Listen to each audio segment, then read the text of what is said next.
dengarkanlah surat cinta dari Allah tentang solat. Apabila engkau anggap solat itu hanya sebagai kewajiban, maka kau akan terburu-buru mengerjakannya dan tak akan menikmati hadirnya Allah saat kau mengerjakannya.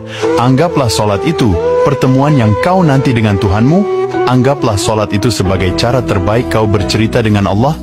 Anggaplah solat itu sebagai kondisi terbaik untuk kau mengadu segala keluh kesah dengan Allah.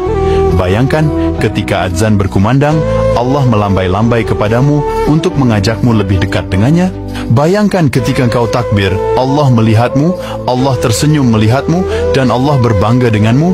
Bayangkan ketika rukuk, Allah menampung badanmu hingga kau tak terjatuh, hingga kau merasakan damai dalam sentuhannya. Bayangkan ketika sujud, Allah mengelus kepalamu, lalu dia berbisik lembut di kedua telingamu. Aku mencintaimu, wahai hambaku. Bayangkan ketika engkau duduk di antara dua sujud, Allah berdiri gagah di depanmu, lalu mengatakan, aku tak akan diam apabila orang mengusikmu. Bayangkan ketika engkau memberi salam, Allah menjawabnya, lalu engkau jadi manusia berhati bersih. Subhanallah, Masya Allah. Sungguh nikmat solat yang kita lakukan, tak akan sia-sia orang yang menyebarkannya. Maka sebarkanlah, wahai teman-temanku. Semoga pesan ini membuat kita semakin dekat kepada Allah Subhanahu wa Ta'ala. Solat, tapi pikiran melayang. Begini jawaban Rasulullah yang menggetarkan hati. Pada suatu majelis Rasulullah, suasana terasa begitu tenang. Para sahabat duduk melingkar menyimak setiap perkataan beliau dengan penuh perhatian. Namun, di antara mereka, ada seorang sahabat yang tampak gelisah. Jemarinya saling menggenggam, matanya menunduk, dan napasnya terasa berat.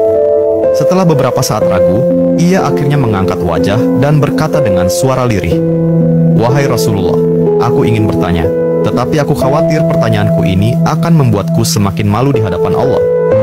Rasulullah pun tersenyum lembut, menatapnya penuh kasih sayang. "Katakanlah, wahai saudaraku, tidak ada pertanyaan yang membuat seseorang hina jika ia bertanya untuk mencari kebaikan." Sahabat itu menarik napas dalam, matanya mulai berkaca-kaca. "Wahai Rasulullah, aku merasa salatku sering tidak khusyuk. Kadang aku mengingat urusan dunia, kadang pikiranku melayang entah kemana. Aku takut salatku tidak diterima oleh Allah. Apakah dengan salat seperti itu, aku tetap mendapatkan pahala?" Suasana majelis seketika menjadi hening. Para sahabat lainnya ikut menunduk, merasakan kegelisahan yang sama. Mereka tahu betapa beratnya pertanyaan itu. Namun, yang terjadi setelahnya benar-benar di luar dugaan. Rasulullah tidak langsung menjawab. Beliau menatap sahabat itu dengan penuh kelembutan. Lalu tiba-tiba air mata mulai membasahi pipi beliau. Para sahabat terkejut. Mereka jarang melihat Rasulullah menangis dalam situasi seperti ini. Dengan suara bergetar, beliau berkata, "Demi zat yang jiwaku berada di tangannya, sungguh setan tidak akan pernah berhenti berusaha mencuri bagian dari salat seorang hamba hingga ia teralihkan. Tetapi ketahuilah, Allah tetap melihat usahamu." Rasulullah menarik napas dalam, lalu melanjutkan, "Wahai saudaraku, jika engkau meninggalkan salat hanya karena takut tidak khusyuk, maka setan akan menang. Tetapi jika engkau tetap berusaha salat meski pikiranmu teralihkan, ketahuilah bahwa setiap kali engkau berusaha kembali kepada Allah dalam salatmu, saat itulah Allah menyambutmu."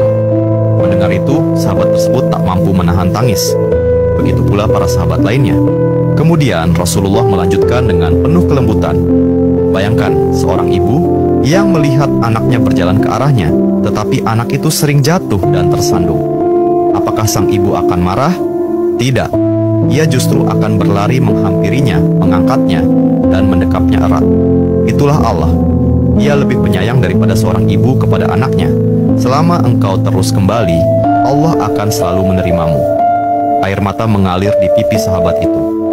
Kata-kata Rasulullah begitu menusuk hatinya. Sejak hari itu, ia tidak lagi putus asa dalam sholatnya. Ia tetap berusaha khusyuk, dan setiap kali pikirannya melayang, ia mengingat nasihat Rasulullah. "Setiap kali engkau berusaha kembali, saat itulah Allah menyambutmu." Jangan pernah berhenti. Berusaha. Jika kisah ini membuka wawasan kita, yuk berbagi. Biar banyak yang tercerahkan. Setiap satu kebaikan dibalas Allah 10 kali kebaikan. Barakallah forever. Amin ya Rabbal Alamin ya Mujibasailin.